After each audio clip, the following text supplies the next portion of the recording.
plant in your page is Kalanchoe digramontiana, commonly named as Mother of Thousand, alligator plant, or devil's backbone. Let's talk about the structure then.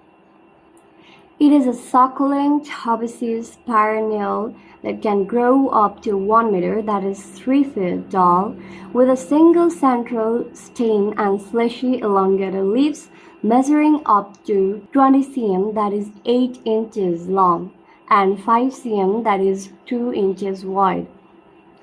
It earns the botanical term bulbiferous because it produces tiny preformed baby plants, known as bulbs or plantlets, directly along its leaf edges. Bulbiferous literally translates to bulb bearing. Spore refers to a small, specialized projection or growth on plant's structure. They are spoon-shaped and bear bulbiferous spore on its notches. As you can see, this is the structure, having spore notch and plantlet base. Now let's talk about propagation. This species is remarkable for its vegetative propagation. Plantlets form along the leaf edges, develop tiny roots, and can detach to grow independent. Now it's time to care requirement. Kalanchoe digramontiana thrives in well-draining soil and prefers bright, indirect sunlight. It is drought-tolerant and can survive periods of neglect, making it suitable for indoor and outdoor cultivation in arid or subtropical climates. Overwatering are avoided to prevent root rot. It grows best in warm, dry environments.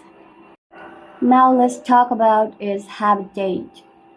The alligator plant is a succulent plant native to the arid and rocky region of Madagascar. It has many uses,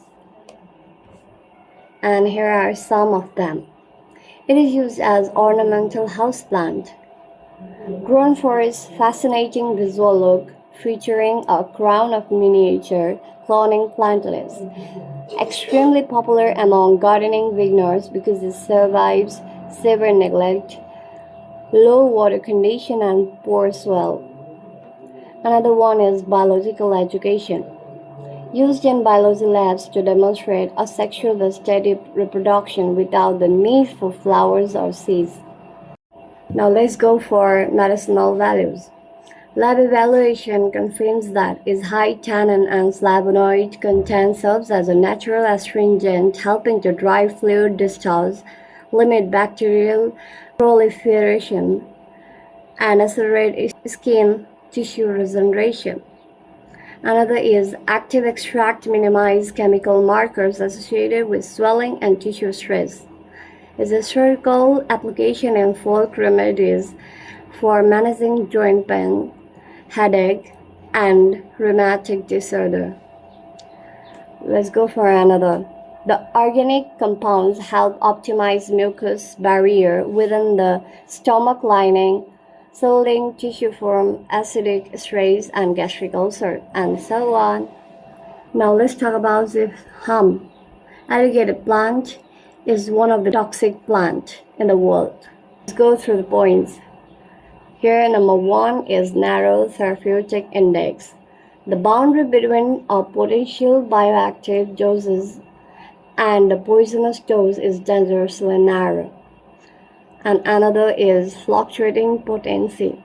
Chemical concentration within the leaves fluctuates constantly depending on seasonal moisture, sunlight exposure, and individual soil profiles. Another point is ingestion hazards. Unregulated ingestion of homemade juice, raw leaf chewing, or home-brewed teas can precipitate rapid heart arrhythmias, severe vomiting, diarrhea, and several nervous system distress. As we learn, alligator plant is toxic plant, so we should follow the following precaution for our safety. External priority only. Traditional safe use focuses primarily on topical external preparation rather than the internal consumption. Verify commercial labels. If utilizing over-the-counter therapeutic salves, lotions, or commercially dietary products containing kalanchoe extracts, make sure to double-check the physical label to confirm regulatory compliance, clear users guidelines, and ingredient source validation. Now, last but not least, let's talk about invasive potential. Kalanchoe digramontiana has become invasive in some subtropical regions where it can outcompete native vegetation. It is banned in certain US states due to its aggressive growth. Growing it in pose or controlled environment is recommended.